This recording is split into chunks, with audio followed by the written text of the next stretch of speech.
Autism and therapy horses. Autism is a disability that affects the way the brain works. People with autism may have a difficult time communicating and interacting with others. Signs of autism usually appear before the age of 3. Doctors and scientists are not sure what causes autism, but they do know it's not contagious. An autistic child can't give autism to a friend or classmate. An estimated 1,500,000 people in the United States have autism. Having autism doesn't mean a person is not smart. Their brain just works differently. Children with autism may have difficulties with certain activities, but they may have strengths in other areas. For instance, a child with autism may be a math whiz, a great artist, or unbeatable at computer games, yet they may have trouble putting their thoughts into words and connecting emotionally with others. Autism is not something children outgrow. While there is no cure for autism, there are therapies and treatments that can make living and learning with autism easier. One of these therapies is equine therapy, which is therapy involving a horse.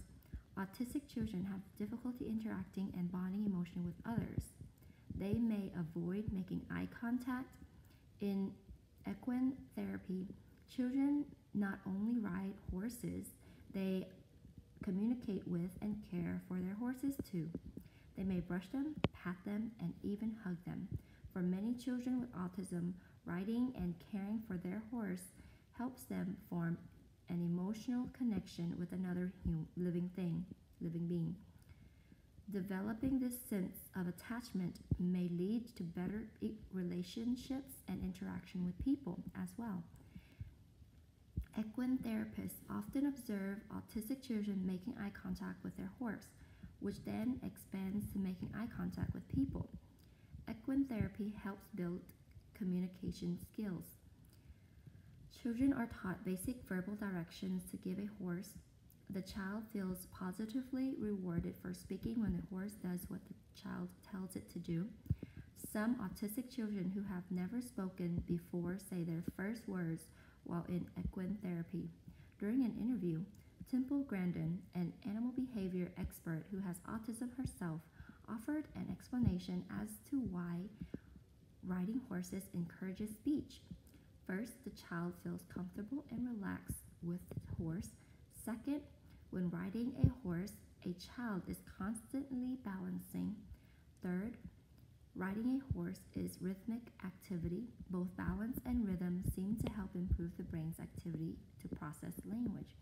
It is the combination of a child's relationship with the horse, the balance, and the rhythm that encourages speech. There are over 5,000 therapy horses in the United States. Equine therapy isn't just for autism. It can be beneficial for people with other special needs or physical handicaps as well. There is no one breed of horse that makes the best therapy horse. Instead, therapy horses have specific characteristics to work with autistic children. A horse must be calm, patient, gentle, have an even gait, how they walk, and not to be easily startled by sudden movements or sounds. Seeing eye dogs. Seeing eye dogs are guide dogs that are trained to lead a person who is blind or visually impaired. Before seeing eye dogs, it was challenging for a blind person to live independently.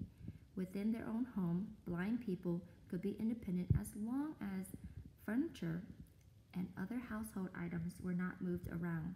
However, problems arose when traveling to unfamiliar places or even simply walking to the corner store. They relied on a relative or another person to lead them on walks or errands. So how did the use of dogs as guides for the blind begin?